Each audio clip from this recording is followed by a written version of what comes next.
ढाई ढाई ढाई ढाई ढाई। दूर से गोलियों की आवाज़ आ रही थी। धीरे धीरे उन गोलियों की आवाज़ और करीब आती जा रही थी। रात के अंधेरे को, सन्नाटे को चीरती हुई वो आवाज़ और करीब आ रही थी। ढाई ढाई।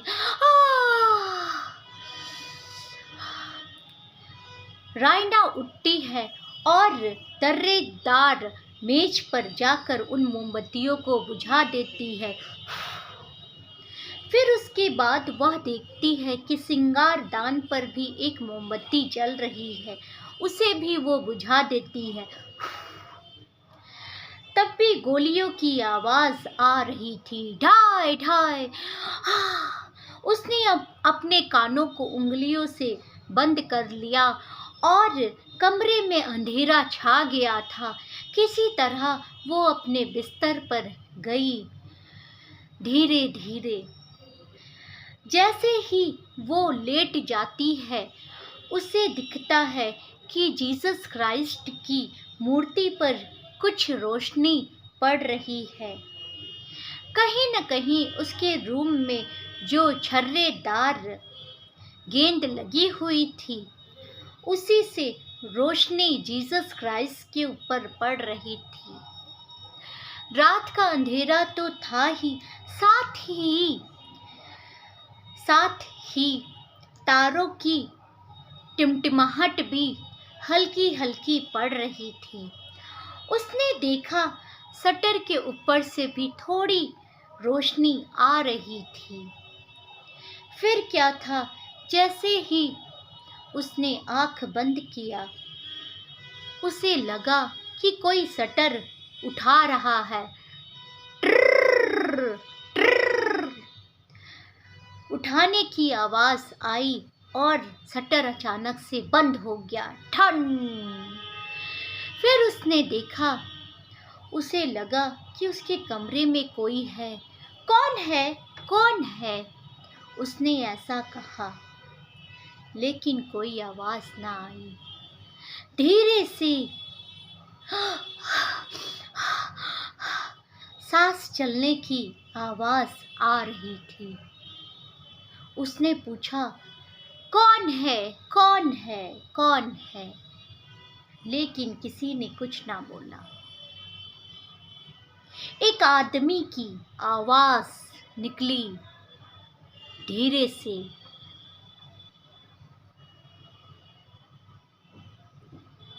चुपचाप यहीं पर रहो, शोर मचाया तो गोली मार दूंगा। उस आदमी ने ऐसा कहा। कौन है, कौन है, तुम कौन हो? उस आदमी ने कहा, अगर तुमने शोर मचाया तो मैं मार डालूंगा तुम्हें। जाके मोमबत्ती जलाओ। भागने की कोशिश की तो मैं अपने रिवॉल्वर से तुम्हें मार दूंगा। रायना डरते हुए वो मोमबत्ती जलाती है और मोमबत्ती जलने लगती है। जो कमरे का अंधेरा था वो अब जा चुका था, क्योंकि रोशनी में तब्दील हो गया था उसका कमरा। उसने देखा एक आदमी है। तुम कौन हो? तुम कैसे अंदर आ गए? तुम कौन हो? शोर मचाओगी तो मैं मार दूंगा। चुप रहो तुम। अरे मुझे जाने दो, मुझे जाने दो। दरवाजे की तरफ अगर तुम भागी तो मैं तुम्हें गोली से मार दूंगा। रायना डरी हुई सहमी सी थी। उसने कहा, ऐसा कौन किसी को डरवाता है? उस आदमी ने कहा, अगर तुमने आवाज़ निकाली, शोर मचाया तो मैं तुम्हें मार दूंगा। अगर तुम्हें अपनी जान प्यारी है तो चुप रहो तुम। रायना ने कहा, मैंने आज तक ऐसा कोई सैनिक नहीं देखा जो इस तरह से किसी को डराए। बड़े ही घृणा से उसने कहा। तब उस आदमी ने कहा, जब मौत आती है तब हर किसी को डर लगता है। जब मौत आती है तब हर किसी को डर लगता है, क्योंकि हर किसी को जीवन से प्यार होता है।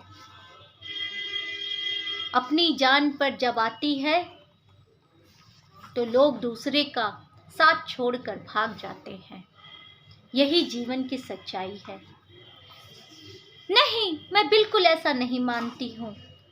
बहुत से ऐसे अधिकारी होते हैं, बहुत से ऐसे सैनिक होते हैं जो मरने से नहीं डरते हैं।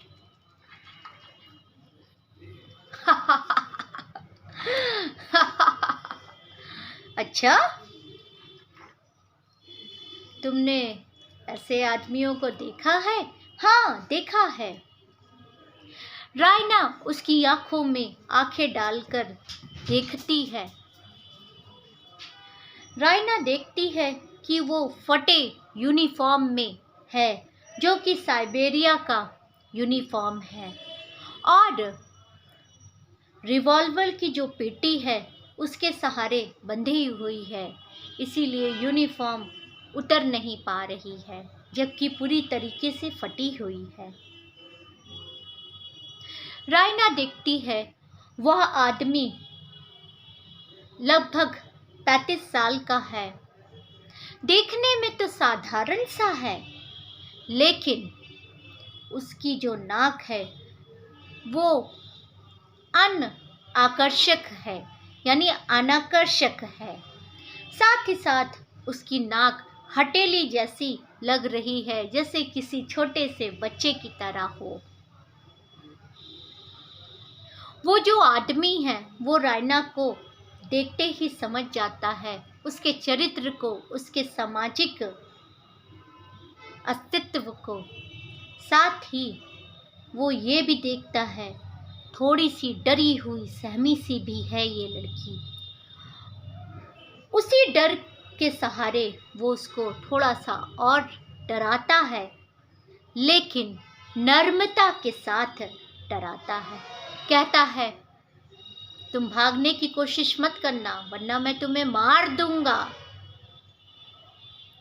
रायना थोड़ी सी डरी होती है। रायना दरवाजे के पास जैसे ही जाती है, वो आदमी वैसे ही उस पे ताला लगा देता है। साथ ही साथ जब रायना कहती है, मैं मरने से नहीं डरती हूँ, तो वो कहता है, मरने से हर कोई आदमी डरता है। रायना कहती है, ऐसा कौन करता है? इस तरह से कौन अपनी रिवॉल्वर एक लड़की के ऊपर दिखा देता है? तो वह कहता है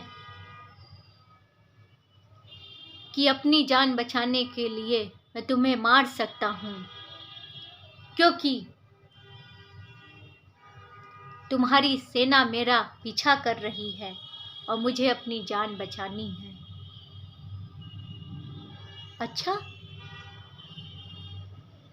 क्या तुम मुझे मार दोगे? हाँ, मैं अपने बचाव के लिए तुम्हें मार दूंगा। अच्छा, हाँ। रायना थोड़ी सी उठती है। अच्छा अच्छा, यहीं खड़ी रहो, वरना मैं तुम्हें मार दूंगा। तुम्हारी सेना तुम्हारे इस खूबसूरत कमरे में घुस आएगी, वो मुझे सुअर की तरह जरूर मार देगी, और वह तुम्हें इस रूप में देखेगी तो उन्हें क्या लगेगा? रायना थोड़ी सी असहज महसूस करती है, क्योंकि वो रात्रि का सिर्फ एक गाउन पहनी रहती है। वो अपने आप को उस गाउन से छुपाने की कोशिश करती है, अपने गर्दन को, लेकिन वो असहज महसूस करती है। वह आदमी कहता है, अगर तुम्हारे सैनिक इस रूम में घुसे तो तुम्हें इस अवस्था में देखकर उनका भी मन कुछ अजीब सा हो जाएगा तुम्हारे लिए। रायना को ये बात अच्छी नहीं लगती है और वो चुपचाप खड़ी रहती है। फिर जैसे ही वो थोड़ा सा हिलती है तो वह आदमी कहता है यहीं रुके रहो। तो वो कहती है मैं भाग नहीं रही हूँ, मैं बस अपना चोंगा ले रही हूँ। वह आदमी कहता है अच्छा। जल्दी से ही वह उसका चोंगा उठा लेता है। हाँ या अब ये मेरा है। और रहना उसे गुस्से से घूरती है। तुम ऐसा कैसे कर सकती हो किसी लड़की के साथ?